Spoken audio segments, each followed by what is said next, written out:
laba nin oo reer galmudug ah ayaa waxay isku raaceen maqaayad. maqaayaddii markay tageen ayay waxay dalbadeen qado fuul ah, saxan fuul ah. kadib saxankii marka la keenay mid ayaa kacay, wuxuu aaday meesha fardhaq. kii kale intuu saxankii fiiriyey ayuu dhinacii hilibka ugu badnaa uu dhinaciisa marsaday.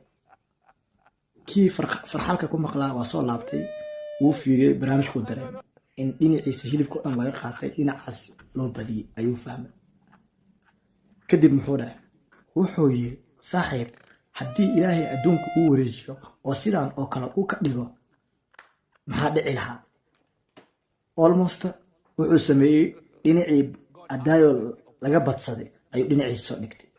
kii kale ayaa wuxuu yiri saaxiib, adduunka sidiisii hore ka dhig, ada ilaahay maa tahay? No.